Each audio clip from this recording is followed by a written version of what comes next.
بسم اللہ الرحمن الرحیم الرحمن علم القرآن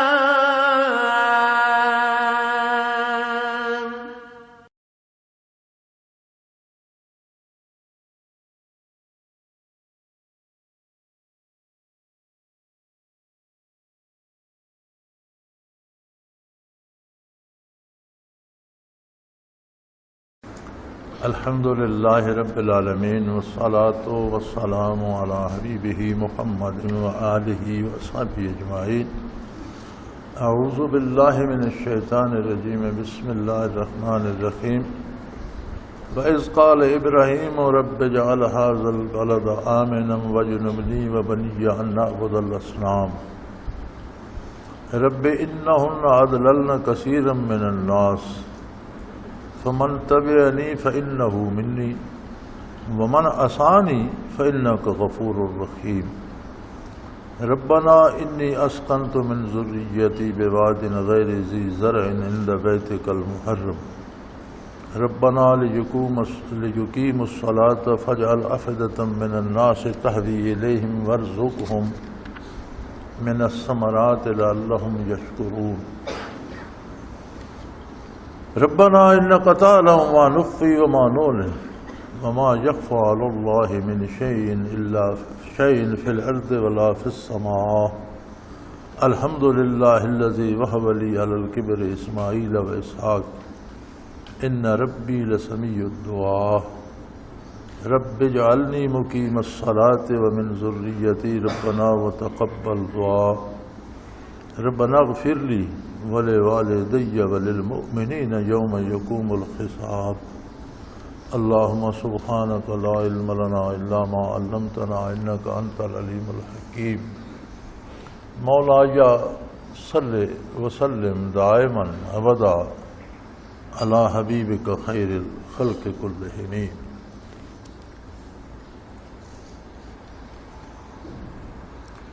اہل مکہ کو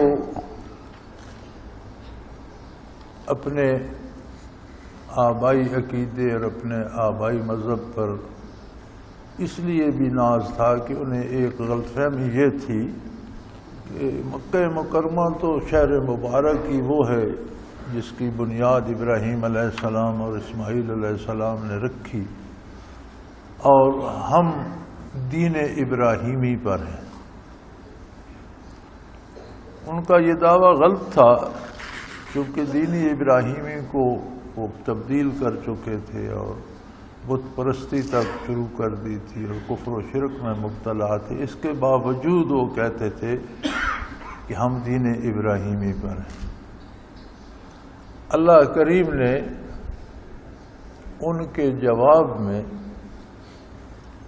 کس طرح شہر کی بنیاد رکھی گئی اور کس نظریے پر رکھی گئی، دونوں باتیں واضح فرما دیں کہ اب تم اپنا تقابل کر کے دیکھ لو کہ دین اس کی شہر کی آبادی کی اس کی اساس کیا ہے اور تم کہاں کھڑے۔ فرمایا ایک وقت وہ تھا جب ابراہیم علیہ السلام کو حکم ہوا اور وہ اپنی اہلیہ مبارکہ کو اور ننھے بچے کو اسماعیل علیہ السلام کو لے کر روانہ ہوئے۔ جبرائیل امین رہنمائی فرماتے تھے، چونکہ لک و دک صحرا تھا اور کوئی دور و نزدیک آبادی کے نشان نہیں تھے، جب پانی ہی نہیں ملتا تھا تو آبادی کے لیے بنیادی ضرورت تو پانی ہے۔ جہاں پانی نہیں، نہ وہاں سبزہ، نہ وہاں درخت، نہ وہاں کھیتی باڑی، نہ وہاں کوئی انسان رہ سکتا ہے، بلکہ وہاں حیوان بھی نہیں رہتے، پرندے اور درندے بھی نہیں رہتے جہاں پانی دستیاب نہ ہو۔ اہل عرب جو صحراؤں میں سفر کرتے تھے تو صحرا میں کسی طرف انہیں پرندے نظر آتے تو اس طرف رخ کر لیتے تھے کہ وہاں کوئی چشمہ ہوگا یا کوئی پانی کی سب جگہ ہوگی، پانی ہوگا تب یہاں پرندے نظر آ رہے ہیں۔ تو مفسرین کرام اس کی تفصیل میں لکھتے ہیں کہ بیت اللہ شریف کی بنیاد تو آدم علیہ نبینا علیہ الصلوۃ والسلام نے رکھی تھی، اور پہلا خانہ کعبہ انہوں نے تعمیر فرمایا تھا، پھر چلتا رہا۔ اور جب طوفان آیا نوح علیہ السلام کا تو حجر اسود تو اللہ کریم نے محفوظ کر دیا پہاڑوں میں، اور باقی بیت اللہ شریف سارا گر گیا، صرف بنیادیں رہ گئیں۔ پھر بڑا عرصہ بنیادوں پر رہا، وہی بنیادیں باقی رہیں۔ انبیاء علیہ السلام کو اللہ کریم نشاندہی فرما دیتے تھے، وہ تشریف لاتے تھے۔ پہلی صورت جو بیت اللہ شریف کی تھی وہ یہ تھی کہ یہ 3-4 نالے آ کر بڑے بڑے پہاڑوں کے درمیان سے آ کر ملتے ہیں بیت اللہ میں، اور یہ سارے نالوں کا پانی وہاں آتا تھا۔ پھر وہاں درمیان میں ایک ٹیکری تھی گول سی اونچی سی، اور ایک طرف کو پانی نکل جاتا تھا ایک نالے میں، اس کے اوپر بیت اللہ شریف تھا۔ اب تو یہ بھرتے بھرتے بھرتے برابر ہو گئی نا، تو بیت اللہ کے گردا گرد بڑی گہری کھائی تھی، بیت اللہ شریف پہاڑی کے اوپر تھا چھوٹی سی۔ اب تو صفا مروہ بھی تقریباً برابر ہو گئی ہیں، تھوڑا تھوڑا نشان ہی رہ گیا۔ یہ بھی اچھی بھلی پہاڑیاں تھیں۔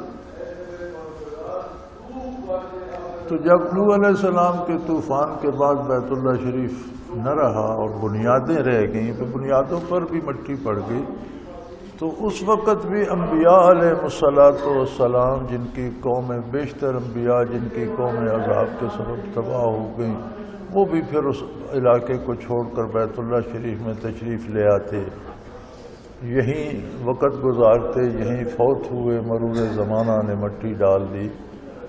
تو حضرت رحمۃ اللہ علیہ فرماتے تھے، ہم حج پر تھے 70 کے ابتدائی سالوں میں، تو فرماتے تھے کہ کشفاً 99 انبیاء تو مجھے نظر آ رہے ہیں جو بیت اللہ کے گردا گرد مطاف کے نیچے دفن ہیں، جو وقت نے جنہیں دفن کر دیا، یہاں آئے فوت ہو گئے، پھر مٹی اڑ کر پڑ گئی۔ تو ابراہیم علیہ السلام تک وہ بنیادیں رہیں۔ ابراہیم علیہ السلام کو حکم ہوا کہ ننھے اسماعیل کو، اپنی اہلیہ محترمہ کو وہاں چھوڑیے۔ تو یہ صحراؤں کو جاگتے ہوئے اور دور دراز سفر کرتے ہوئے جبرائیل امین کی رہنمائی میں وہاں پہنچے، تو وہاں ارشاد ہوا کہ ان کو یہاں چھوڑ دو، آپ واپس چلے جاؤ۔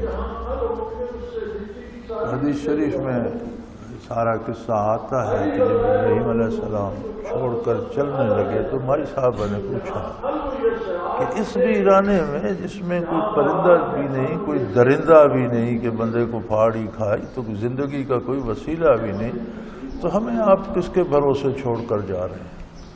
انہوں نے فرمایا بیوی اللہ کے بھروسے جس نے مجھے حکم دیا ہے کہ تم دونوں کو یہاں چھوڑو۔ انہوں نے بڑا خوبصورت جملہ ارشاد فرمایا کہ اگر آپ اللہ کے بھروسے چھوڑ رہے ہیں تو اللہ ہمیں ضائع نہیں کرے۔ مطمئن ہو گئی۔ آخر والد تھے، ذوف پیری میں اللہ نے اولاد عطا کی تھی۔ مائی صاحبہ کی عمر 90 برس تھی اور سیدنا ابراہیم علیہ السلام کی 120 برس تھی جب اولاد ہوئی۔ تو بظاہر دنیاوی وسائل کے اعتبار سے اور طبی تحقیق سے تو ممکن نہیں تھا، اللہ نے فرزند بخشے اور اسماعیل علیہ السلام اور اسحاق علیہ السلام جیسے بخشے۔ تو چھوڑ کر جب نکلے اور آنکھوں سے منظر اوجھل ہوا، پہاڑ کے پیچھے ہوئے تو کھڑے ہو گئے۔ اللہ کریم فرماتے ہیں اس وقت میرے بندے ابراہیم میرے خلیل نے یہ دعا فرمائی، وَإِذْ قَالَ إِبْرَاهِيمُ رَبِّ اجْعَلْ هَٰذَا بَلَدًا آمِنًا۔ اندازہ کیجئے لکو تک ویرانی ہے، صحراء ہیں، سیاہ سنگ لاخ پہاڑ کھڑے ہیں، چٹانیں ہی چٹانیں، کوئی سبزہ، کوئی گھاس، کوئی جھاڑی، کوئی درخت، کچھ بھی نہیں۔ دھوپ سے ایسے لگتا ہے جلے ہوئے کوئلے کے پہاڑ،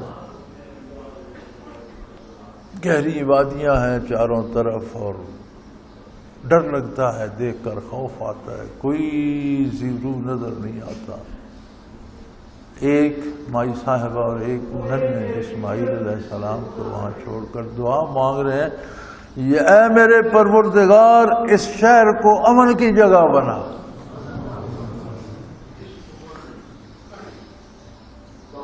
یہ نگاہ نبوت تھی جو بہت دور تک دیکھ رہی تھی۔ یہ اللہ کے خلیل تھے جو اس شہر کا ملازہ فرما رہے تھے۔ معاشمہ کی نظروں میں تو ایک ویرانہ تھا جس میں ایک ننھے بچے اور ایک عمر رسیدہ خاتون کو اللہ کی راہ میں چھوڑ دیا گیا، لیکن وہ عرض کرتے بار الہ اس شہر کو شہر امن بنا دے۔ 1450 سال تو قرآن کو نازل ہوئے ہو گئے، کتنا عرصہ پہلے ابراہیم علیہ السلام تھے۔ دعائے خلیل سے آج بھی وہاں امن ہے الحمدللہ، اللہ کرے ہمیشہ۔ کتنا زمانہ گزر گیا، کتنی کروٹیں بدل گیا زمانہ، انسان نے کتنی نئی نئی ایجادیں کی، کتنی نئی نئی چیزیں آئیں، کتنے تبدیلیاں آئیں، لیکن اللہ کا شکر ہے وہاں کا امن خراب نہیں والا، اللہ اسے ہمیشہ قائم۔ دعائے خلیل علیہ السلام میں یہ بھی بنیادی بات ہے، درس ہے قوموں کے لیے، حکمرانوں کے لیے، حکومتوں کے لیے، عوام کے لیے، کہ کسی بھی ملک، کسی بھی شہر کی آبادی کی بنیاد امن پر ہے۔ جہاں امن نہیں ہوگا اسے آپ شہر کہتے رہیں لیکن وہ ویرانہ ہوگا، وہاں زندگی درندوں کی طرح ایک دوسرے کو چیرنے پھاڑنے پہ لگی ہو، ہر طاقتور ہر کمزور کو چیر پھاڑ کھائے گا۔ شہروں کی، قوموں کی، ملکوں کی آبادی امن پر ہے۔ سو آپ نے کتنی جامع دعا فرمائی۔ وَإِذْ قَالَ إِبْرَاهِيمُ رَبِّ اجْعَلْ هَٰذَا الْبَلَدَ آمِنًا، اے میرے پروردگار، صفت ربوبیت کو آواز دی، اپنا کرم فرما، اپنی ربوبیت کے صدقے اس شہر کو شہر امن بنا۔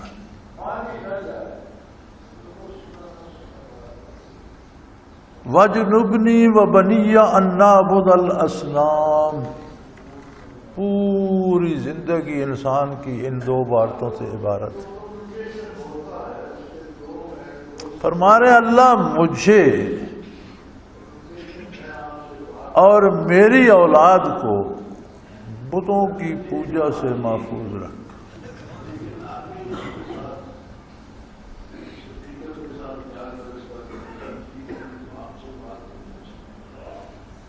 اللہ کا نبی اور بتوں کی پوجا، نبی تو معصوم ہوتے ہیں، بیٹے کو جس کو ساتھ ملا رہے ہیں وہ بھی نبی ہے۔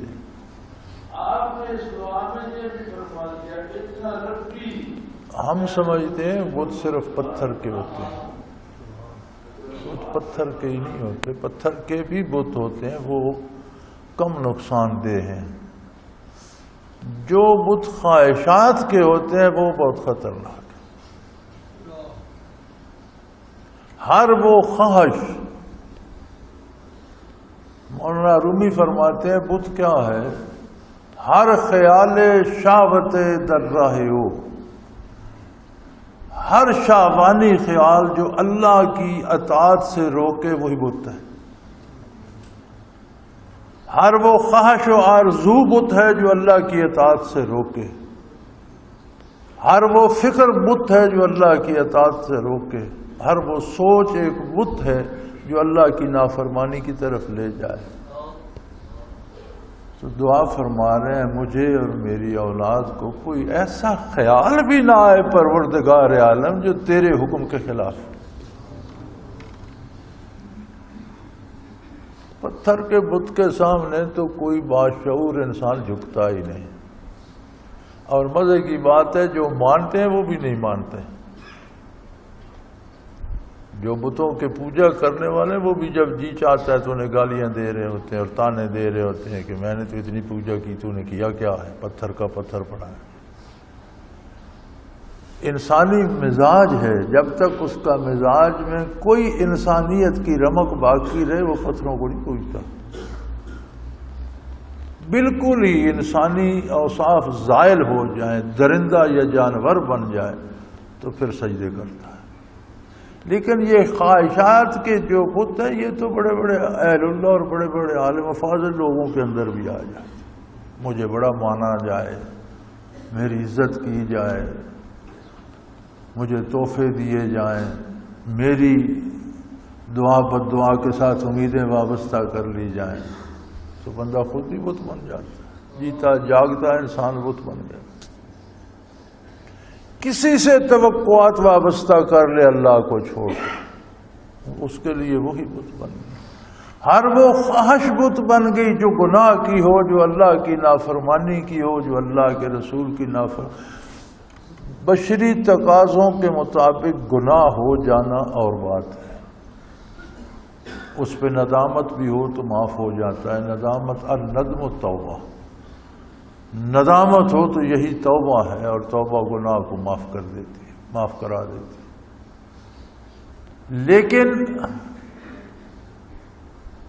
انسان کی جو سوچیں بھٹکتی ہیں، یہ بڑی عجیب بات ہے، یہ بڑا عجیب فلسفہ ہے انسانی زندگی کا، اسے غور سے سمجھنے کی کوشش کیجئے۔ جب انسان کی سوچ بھٹکتی ہے تو انسان یہ نہیں سوچتا کہ یہ میں غلط سوچ رہا ہوں، اس کے جواز تلاش کرنے لگ جاتا ہے۔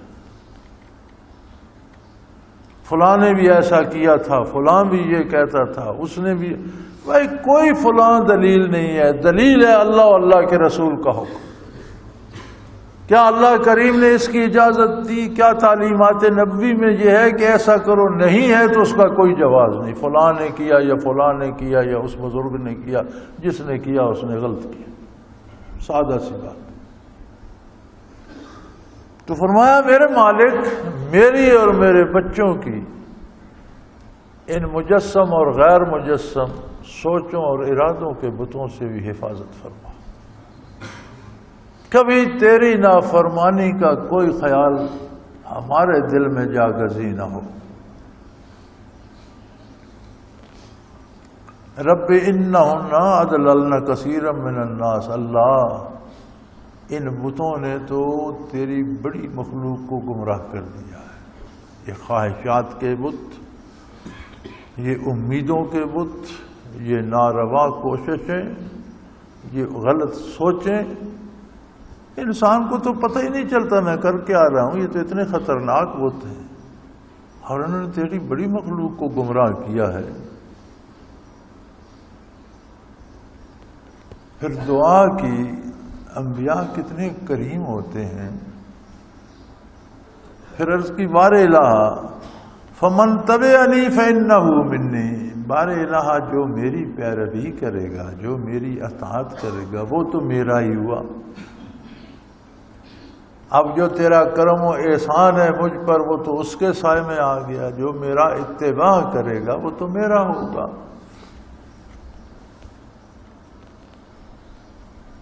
مسلمانوں میں الحمدللہ ایک بڑا عجیب جذبہ ہے، جیسے بھی ہیں جہاں بھی ہیں، نبی صلی اللہ علیہ وسلم کا نام آئے تو سب فدا ہونے کو تیار ہو جائے۔ یہ ایک بڑا عجیب جذبہ ہے، اور اس سے سارا عالم کفر پریشان ہے کہ یہ عجیب قوم ہے، کوئی اس کا بندہ چوری بھی کرتا ہے، جھوٹ بھی بولتا ہے، گناہ بھی کرتا ہے، عالم بھی نہیں ہے، اسے کوئی دین کی سمجھ بھی نہیں، لیکن جب حضور کا نام آتا ہے تو وہ جان دینے کو تیار ہو جاتا ہے۔ اس کا توڑ دنیا کفر کے پاس نہیں ہے۔ اس کے باوجود خود ہمیں یہ سوچنا ہوگا کہ نبی صلی اللہ علیہ وسلم کا ساتھ کس طرح نصیب ہوتا ہے۔ فمن تبعنی فانہ منی، یا اللہ جو میری اطاعت کرے گا وہ تو مجھ سے ہی ہوا، وہ تو میرا ہو گیا۔ تو ہمیں سوچنا یہ چاہیے کہ جب ہم نبی صلی اللہ علیہ وسلم کی غلامی کا دعویٰ کرتے ہیں تو اپنے کردار کو بھی دیکھنا چاہیے کہ ہم اطاعت کرتے ہیں یا نہیں۔ ہر قدم پر اطاعت لازمی ہے۔ ومن آسانی، اب دیکھو کیا کرم ہے انبیاء کے قلوب میں، اللہ کی کتنی رحمت ہے۔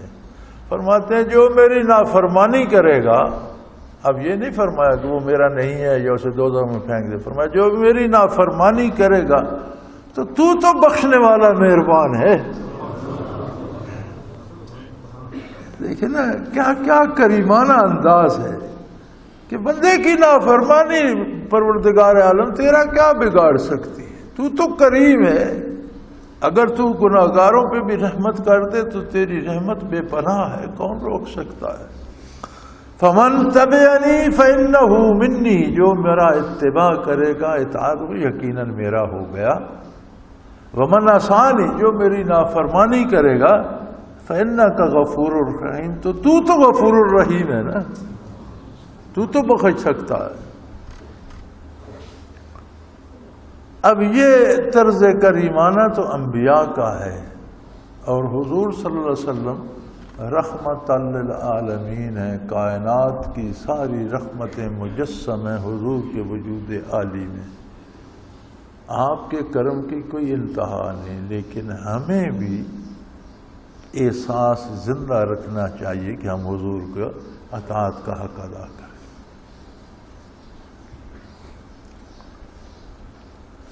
اب پہلے کہہ رہے تھے یا اللہ اس شہر کو شہر امن بنا، وہ بات وہ تھی جو مستقبل اللہ نے ان کے سامنے رکھ دیا۔ اب حال کی بات کر رہے ہیں، فرماتے ہیں ربنا انی اسکنت من ذریتی بواد غیر ذی زرع، یا اللہ میں نے اس اجاڑ بیابان میں اپنی اولاد کو چھوڑ دیا،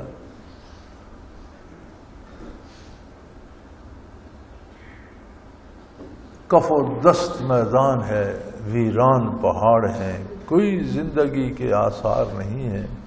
تیرا حکم تھا کہ یہاں میرا عزت والا گھر ہے، یہاں میرا گھر ہے، یہاں بیت اللہ ہے۔ بیت اللہ تجلیات ذاتی کا مرکز ہے، اور بیت اللہ عالم امر سے لے کر دوسری طرف عالم امر تک بیت اللہ ہے۔ تو پروردگار عالم تو نے حکم دیا، میں نے اپنی اولاد کو تیرے محترم و معزز گھر کے پاس چھوڑ دیا۔ ربنا لیقیموا الصلاۃ، تاکہ اللہ تیرے گھر کے پاس تیری عبادت کرنے والے بھی ہوں، تیری عبادات کو قائم رکھے، تیری اطاعت گزار، تیرے اطاعت گزار تجھے یاد کرنے والے بندے بھی ہوں، تیرے گھر کے پاس وہ آبادی ہو جو ہر لمحے تیری تسبیح و تحلیل کرتی رہے، رکوع و سجود کرتی رہے۔ اب تو مہربانی فرما، فاجعل افئدۃ من الناس تہوی الیہم، تو لوگوں کے دلوں کو پھیر دے جو ان کے پاس آ جائیں اور یہ شہر آباد ہو۔ اس میں بھی بڑی حکمت ہے۔ آپ نے منتخب نہیں فرمایا کہ وہ اس قوم کو بھیج دے، فلاں قبیلے کو بھیج دے، نہیں فرمایا فجعل، اے میرے پروردگار تو کر دے افئدۃ من الناس تہوی الیہم، لوگوں کے دلوں کو تو ان کی طرف مائل کر دے۔ اس دعا میں بھی حکمت تھی کہ جن کو رب چنے گا وہ بندے اچھے ہوں، جن کے بارے میں نشاندہی کر دوں، خدا جانے وہ کیسے لوگ ہوں، میں کسی قبیلے کا کہہ دوں، کسی کنبے کا کہہ دوں، کسی خاندان کا کہہ دوں، کسی آبادی کا کہہ دوں، یہ اس میں کیسے کیسے لوگ ہوں گے، اچھے بھی ہوں گے، شاید ایسے بھی ہوں جو نہ اچھے، جن کو اللہ توفیق دے گا وہ یقیناً اللہ کے بندے ہوں گے۔ تو فرمایا شہر کی آبادی اپنے بندوں میں سے چن کر دے میرے مالک، ان کے دل اس طرف مائل کر دے۔ وَارْزُقْهُم مِّنَ الثَّمَرَاتِ، ایک ایک لفظ میں حکمتیں پوشیدہ ہیں۔ اب جب رزق کی دعا کی تو اللہ ان کے لیے پھل عام کر دے.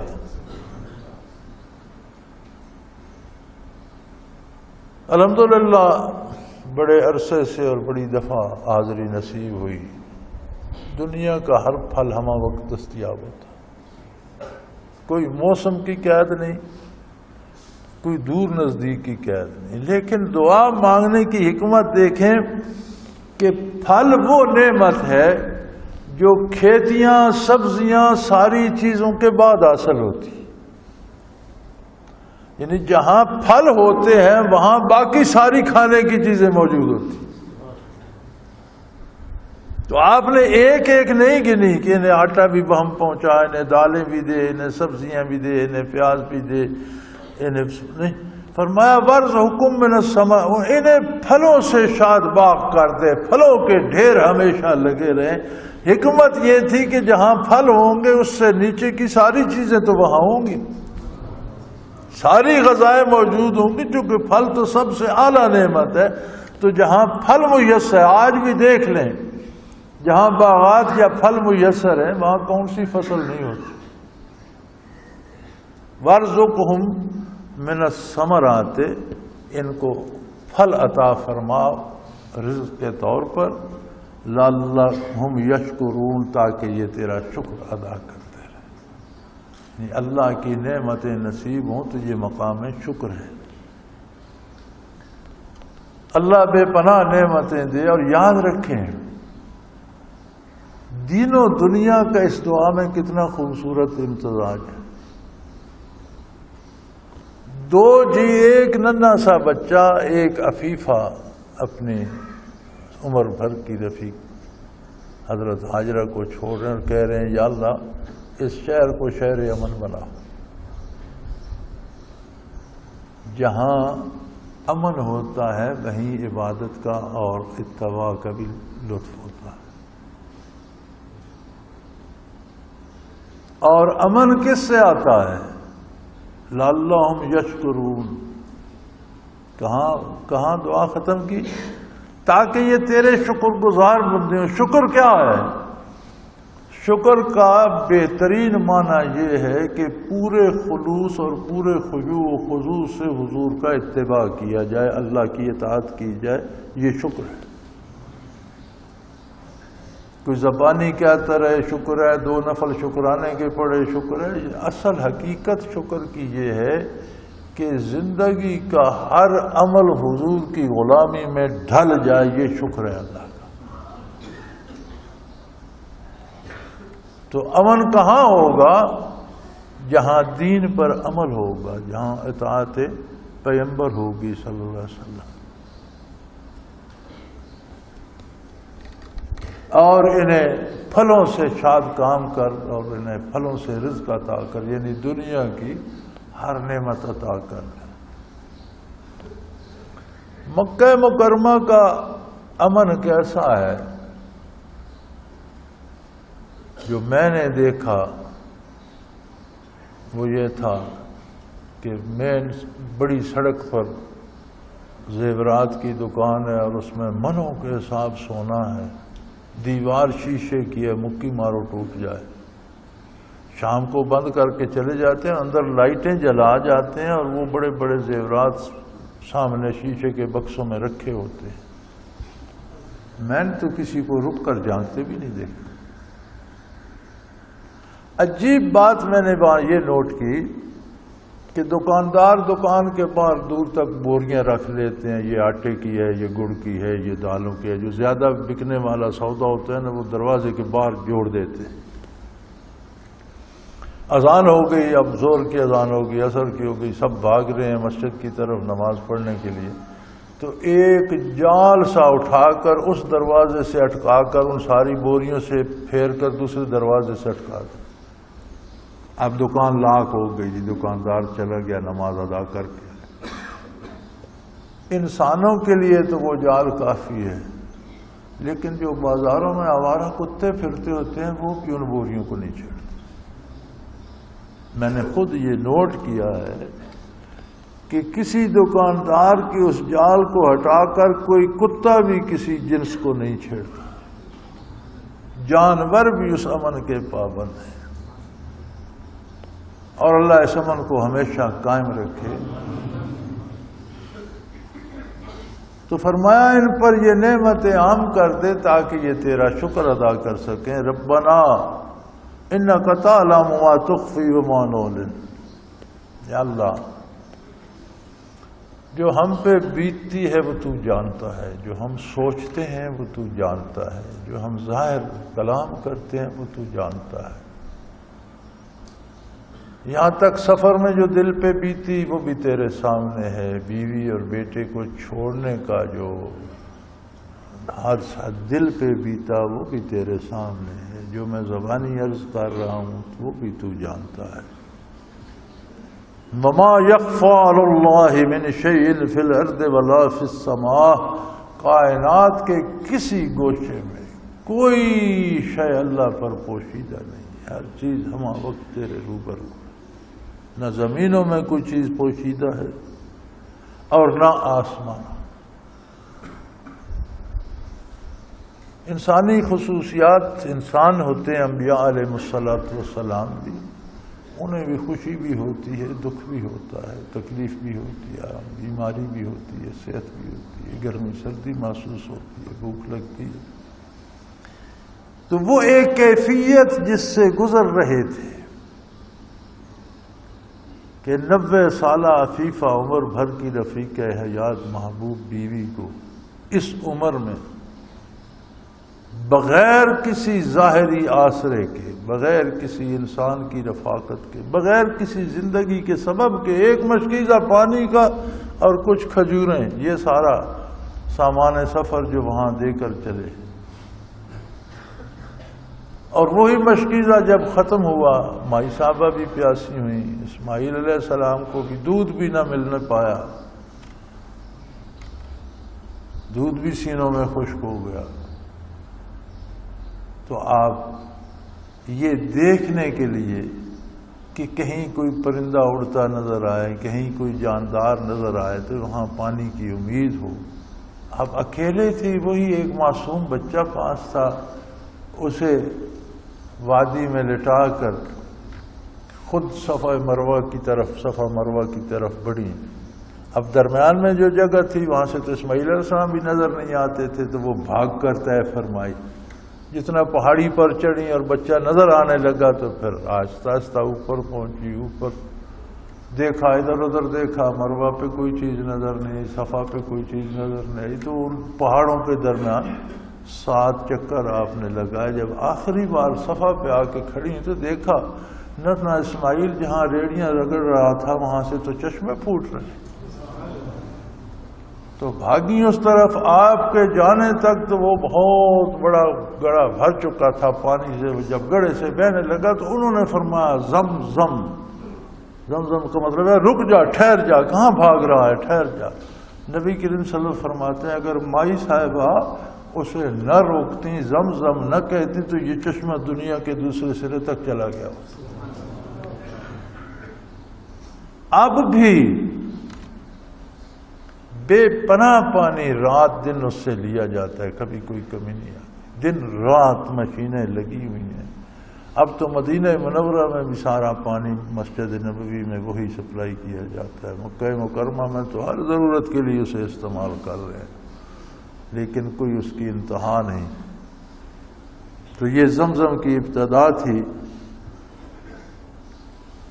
یہ سارا پچھلا دکھ بیان کرنے کے بعد ساری کیفیت کہتے ہیں یا اللہ میں کیا بتاؤں، تجھ سے کوئی چیز پوشیدہ ہے، تو دلوں کے راز جانتا ہے، اس قربانی سے جو میرے دل پہ بیتا تو واقف ہے۔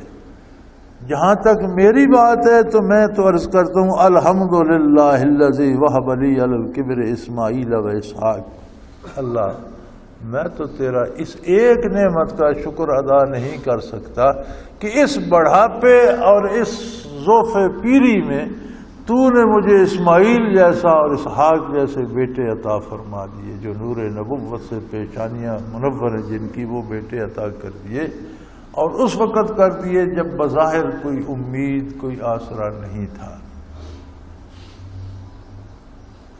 ان ربی لسمیع الدعاء، میرا اللہ دعائیں قبول فرمانے والا ہے۔ سمیع کا مطلب تو سننے والا ہے، لیکن جو بات سن کر مانی نہ جائے وہ پھر کیا سنیں گے؟ جو بات سنی تو جائے، مانی نہ جائے تو پھر وہ سننا نہ سننا برابر ہو گیا۔ تو میرا پروردگار دعائیں سننے والا یعنی قبول فرمانے والا ہے۔ اب جو کمیونیکیشن ہوتا ہے اس کے دو اینڈ، دو سرے ہوتے ہیں۔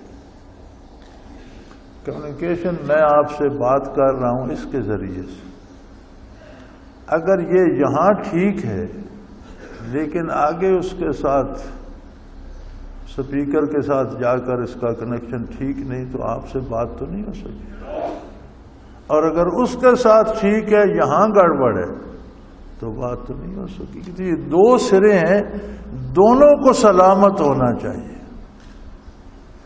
آپ نے اس دعا میں یہ بھی فرما دیا ان ربی، پہلے تو اسے پروردگار اپنا مانو۔ اگر دعا کرنا چاہتے ہو دعا کی قبولیت کی تو پہلے اسے رب تو مانو۔ اگر تم نے خواہشات اور امیدیں دوسروں سے لگا رکھی، تمہاری پیشانی بتوں کے آگے جھکی ہوئی ہے، تمہاری آرزویں اور امیدیں غیر اللہ سے وابستہ ہیں، دعا اللہ سے کر رہے ہو تو تمہارا یہ شروع سے ہی تمہارا یہاں سے کنیکشن کوئی نہیں، بات آگے نہیں جائے گی۔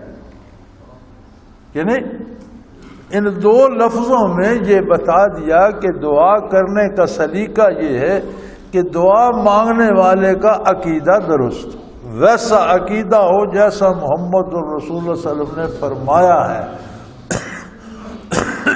امیدیں ساری ذات باری سے وابستہ ہوں تو دعا رد نہیں ہوتی۔ میرا پروردگار دعائیں قبول فرمانے والا ہے۔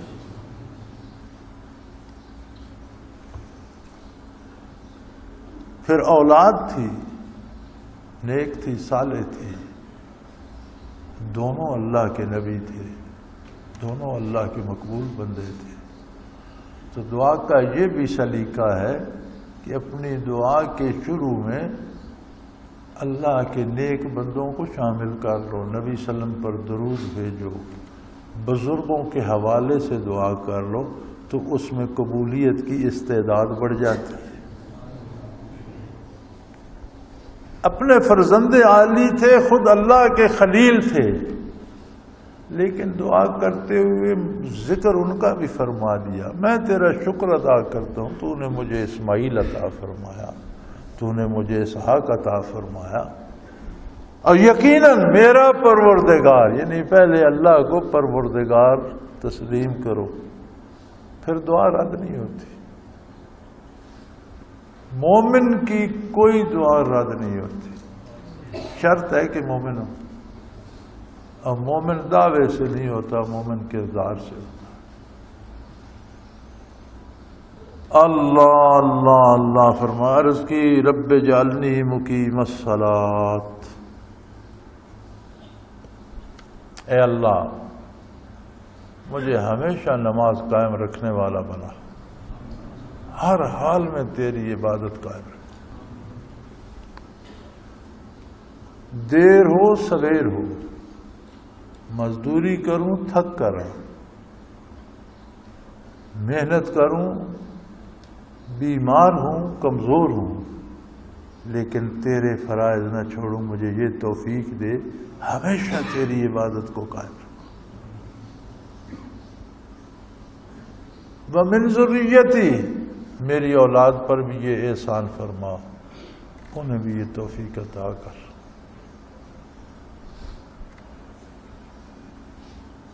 ربنا وتقبل دعا، شروع کی رب جعلنی سے، مجھے بنا، واحد متکلم کا صیغہ ہے، درمیان میں آئے تو ساتھ اولاد کو شامل فرمایا، آخر میں آئے تو ربنا پر، ہم سب کے پروردگار۔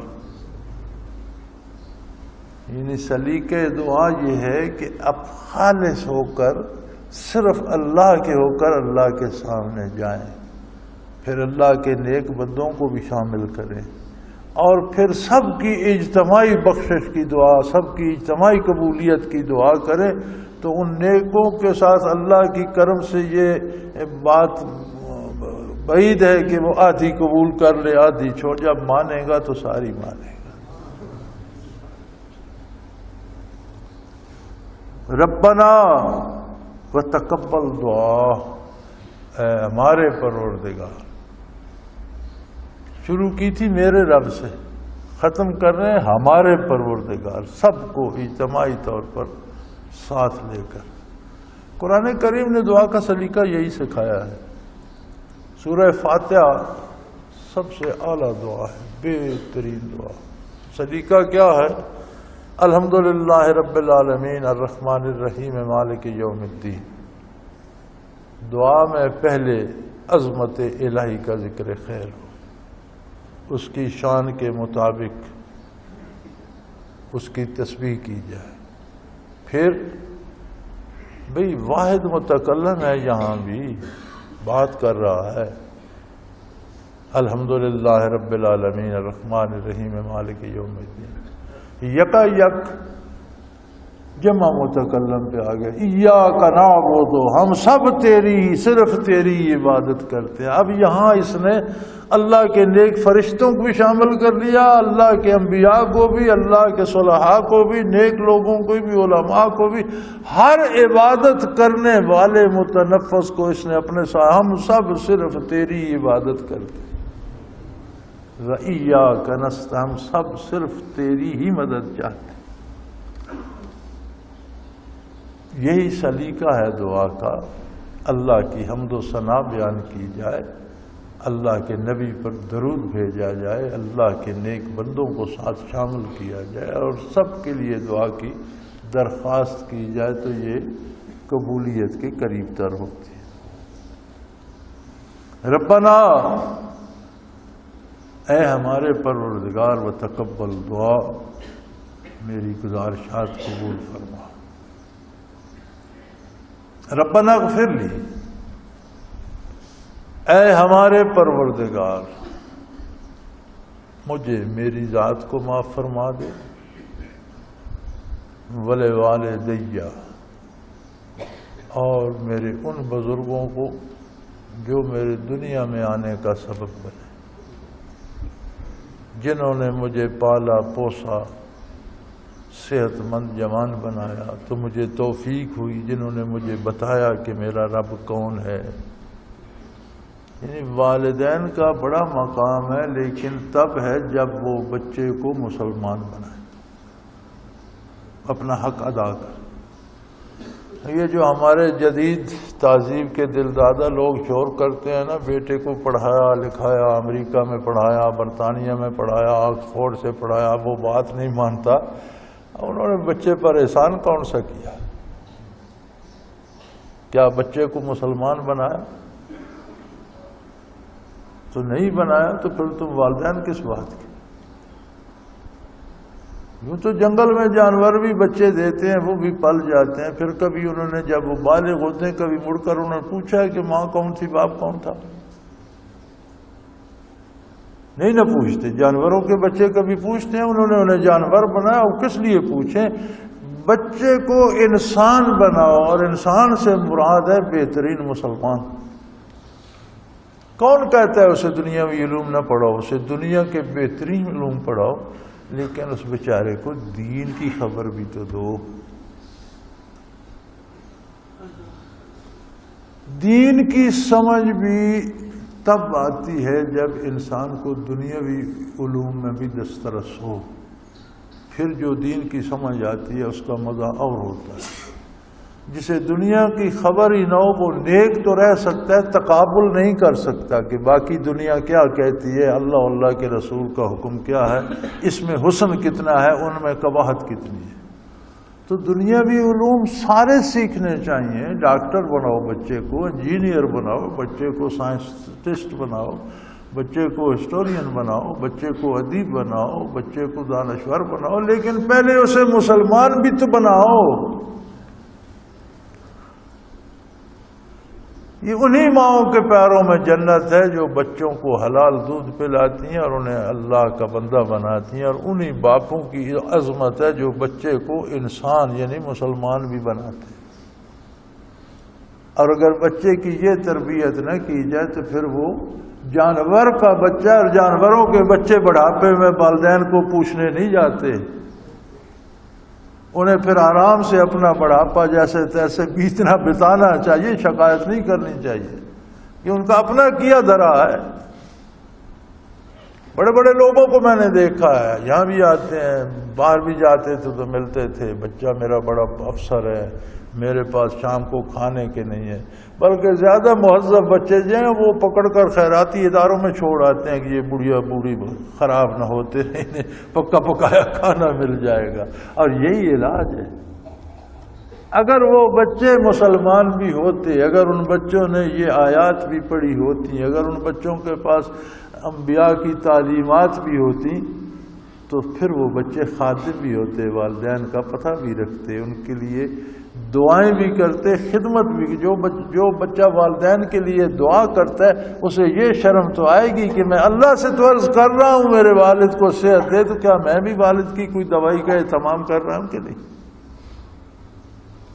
وہ خود باپ کی ماں کی خدمت کرے گا تو اللہ سے ان کے لیے بخشش بھی چاہے گا، لیکن بھائی وہ بچہ انسان تو ہو نا۔ اگر آپ نے ایک بچے کو، انسان کے بچے کو آپ نے درندہ بنا دیا یا جانور بنا دیا، تو پھر وہ کیسے کوئی درندے یا جانور بوڑھے والدین کو پوچھنے جاتے؟ پھر اگر وہ نہیں آتے تو شکوہ کس بات؟ رب اجعلنی مقیم الصلاۃ ومن ذریتی، اللہ مجھے اپنی عبادت قائم کرنے والا بنا اور میری اولاد کو۔ اللہ ہماری دعا قبول فرما اور مجھے بخش دے، میرے والدین کو بخش دے، وللمؤمنین، اور تمام ایمان والوں کو بخش دے۔ اب ساتھ ایمان کی قید بھی آ گئی، یعنی والدین بھی دعا کے مستحق تب ہی ہوں گے جب ان میں ایمان اور عقیدہ صحیح ہو۔ اور عقیدہ صحیح نہیں ہے تو حضور فرماتے ہیں والدین کی خدمت کرنا اولاد کا فرض ہے، پھر بھی اولاد ان کی خدمت کرے۔ وَلَا تَقُل لَّهُمَا أُفٍّ وَلَا تَنْهَرْهُمَا، ان سے بیزاری سے بات نہ کرے، نہ ان سے اپنی طبیعت کو بیزار ہونے دے، انہیں بوجھ نہ سمجھے۔ اگر مسلمان نہیں ہیں تو بھی والدین تو ہیں، بچے کی ذمہ واجب ہے کہ وہ عزت کرے، لیکن یہ بچے کے ذمہ کون واجب کر رہا ہے؟ محمد الرسول اللہ۔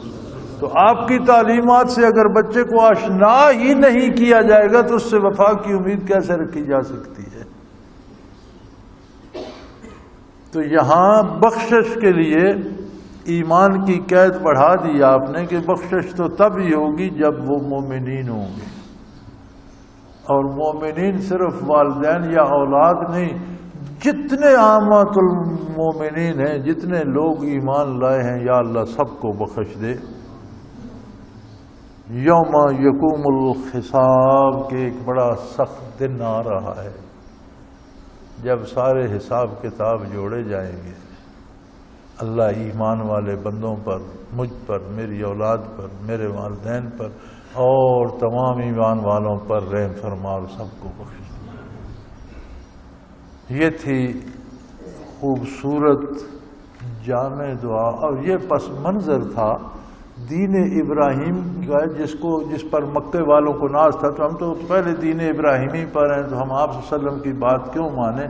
فرمایا دین ابراہیمی تو یہ ہے، اب تم اپنے عقیدے، اپنے نظریات اور اپنا کردار کو دیکھ لو کہ اس دین ابراہیمی پر اللہ کا رسول اور اس کی امت ہے یا تم ہو؟ تم کتنے دور جا چکے ہو۔ آخر دعوانا ان الحمدللہ رب العالمین۔ اللہ اللہ اللہ اللہ اللہ اللہ اللہ اللہ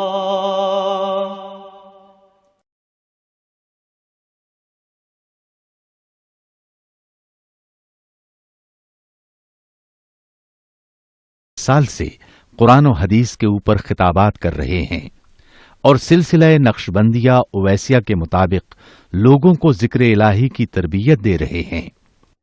وہ قرآن پاک کی تفسیر ترتیب وار بیان کر رہے ہیں۔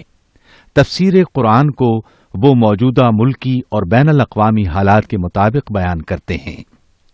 موٹر وے سے کلر کہار کے انٹرچینج سے نکلتے ہوئے، کلر کہار کی جھیل سے ہوتے ہوئے، میانی، بوچھال اور نور پور سے گزرتے ہوئے دارالعرفان منارہ پہنچ سکتے ہیں۔ حضرت امیر محمد اکرم آوان نے بچیوں اور بچوں کی دینی اور دنیاوی تعلیم کے لیے سقارہ اکیڈمی کے نام سے ایک درسگاہ بھی قائم کی ہے، جس کا افتتاح ملک پاکستان کے صدر جنرل محمد ضیاء الحق نے اپنے دست مبارک سے کیا تھا۔ وہ تمام احباب جو اسلام کی طلب رکھتے ہیں ان سے گزارش ہے کہ دارالعرفان منارہ ضلع چکوال میں امیر محمد اکرم آوان صاحب کے خطابات سے مستفید ہوں۔ وہ ہر جمعے کو نماز سے پہلے بیان فرماتے ہیں۔